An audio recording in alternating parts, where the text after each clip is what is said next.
Hello everyone, আসসালামু আলাইকুম। আশা করি সবাই অনেক ভালো আছেন। আজ আপনাদেরকে আমি ফুলকপি এবং ছোট চিংড়ি দিয়ে একটি ভিন্ন স্বাদের বড়া বানিয়ে দেখাবো। এই বড়াটি আপনারা বিকেলে নাস্তা কিংবা ভাত দুটোর সাথেই খেতে পারবেন। তাহলে কথা না বাড়িয়ে শুরু করা যাক।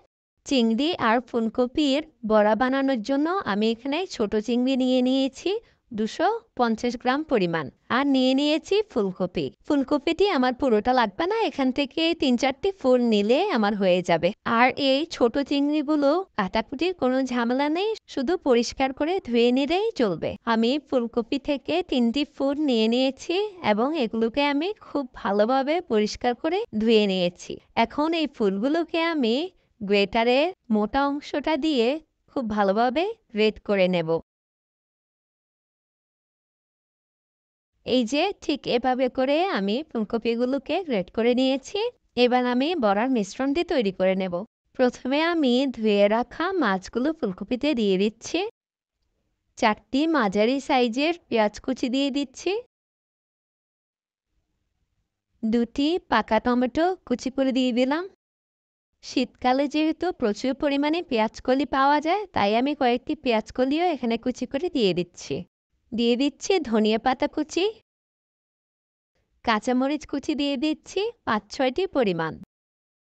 আদা বাটা দিয়ে দিচ্ছি 1/2 চা চামচ, আর রসুন বাটা দিয়ে দিচ্ছি 1 চা চামচ পরিমাণ।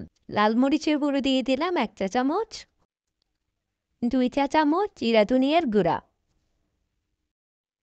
1/2 চামচ দিলাম হলুদের গুঁড়া, লবণ দিয়ে দিচ্ছি স্বাদ মতো। এবার আমি সবগুলো উপকরণ আলতো হাতে খুব ভালোভাবে মেখে নেব। ফুলকপি আর মাছের সাথে আমি মশলাগুলো খুব ভালোভাবে মেখে নিয়েছি।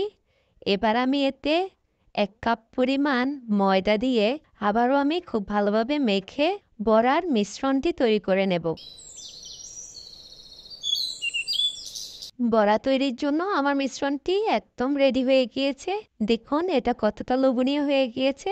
এখন আমি বড়াগুলো বানিয়ে ভেজে নেব। তেল গরম হয়ে গেলে ঠিক এভাবে করে বড়াগুলো তৈরি করে তেলে ছেড়ে দিতে হবে।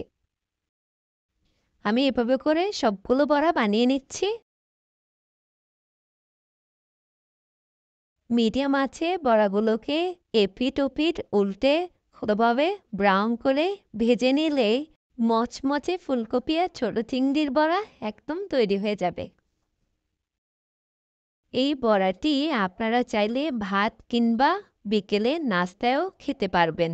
এটি খেতে সত্যি অনেক বেশি মজার আর অনেক বেশি স্বাস্থ্যকর। তাই আপনারা একবার হলেও বাসায় এটি বানিয়ে খাবেন।